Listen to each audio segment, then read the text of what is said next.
kos pematuhan untuk industri perniagaan patuh beban peraturan 40 bilion setahun. Kalau kita melaksanakan inisiatif My Mudah ni, mengurangkan atau menghapuskan 10 bilion setahun. Datuk, bagaimana Datuk nampak My Mudah ni mampu memberikan manfaat kepada perniagaan ni sendiri, Datuk? Kajian yang kita lakukan, kos pematuhan untuk industri perniagaan patuh. Dalam nak berjalan perniagaan, mengikut kajian kita, kalau GDP itu 1.3 trilion, kita bercakap tentang kos, beban peraturan 40 bilion setahun. Jadi bayangkan kalau kita mudahkan, tak perlu menunggu lama, you buat petrol station, siap petrol station, dalam masa 3 hari boleh luluskan, ini berbulan-bulan masih tak ni, petrol station tak boleh beroperasi, loan bank nak kena bayar. Jadi kalau kita melaksanakan inisiatif My Mudah ni, dan kita berjaya mengendali dan memudahkan peraturan yang dikatakan menyekat industri atau perniagaan untuk berkembang, termasuk juga memudahkan untuk dalam jalan perniagaan, sudah tentu kita akan berjaya melakukan penjimatan. Dan mengikut negara-negara maju seperti OECD, dia orang letakkan 25%. So kalau dia 40 bilion, kita letakkan sasaran 10 bilion setahun. InsyaAllah kita berjaya capai, sebab selama ni sejak 5 tahun lepas kita berjaya mengurangkan lebih daripada 1 bilion setiap tahun.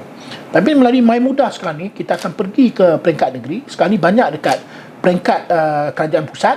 Kita akan pergi pada setiap negeri, termasuk negeri Melaka sendiri, dan kita jangkakan kita boleh mengurangkan atau menghapuskan kos pematuhan yang dianggap sebagai beban peraturan perniagaan 10 juta setahun.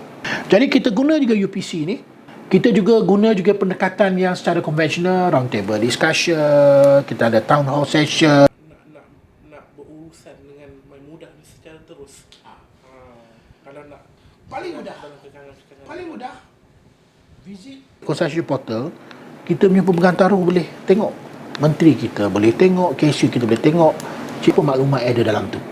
Sekarang ni sehingga hari ni kita dah terima 300 isu. Semenjak My Mudah dilancarkan pada 20 Julai, kita ada 300 isu. Daripada 300 isu ni, sekarang ni dah ada 29 recommendation kita buat bagi menambah baik urusan menjalankan perniagaan di Malaysia. Antara inisiatif yang kita buat kalau di peringkat wilayah selatan, kita kalau boleh memang kita nak berjumpa bersemuka, tapi kerana kekangan ni kita lakukan secara online. Jadi kita gunakan webinar, GoToMeeting, Webex semua kita buat. Jadi kita akan kontak dengan persatuan industri, dia akan dapatkan semua ahlinya dan kita buat engagement. Dan dalam sesi itu juga pegawai kita akan bagi taklimat macam mana nak gunakan UPC. Dia boleh guna UPC, dia boleh maklumat. Cuma kita minta bagi mereka bagi maklumat kena daftar sikit lah, supaya nama dia ada dan juga kontak. Kedua, kita nak guna maklumat tu bila kita nak hubung semula bagi dapat maklumat lebih lanjut. Dan kita lakukan ni melalui apa yang kita sebut sebagai virtual punya online services. It can be virtual focus group discussion.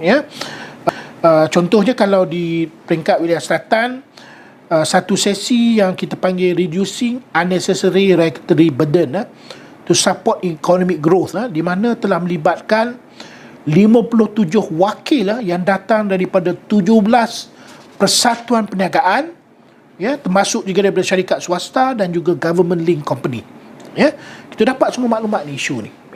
Lepas kita dapat isu ni, seperti mana yang saya nyatakan, kita buat analisa, kemudian kita buat cadangan bagi penambahbaikan melibatkan agensi-agensi yang mengawasi peraturan tersebut.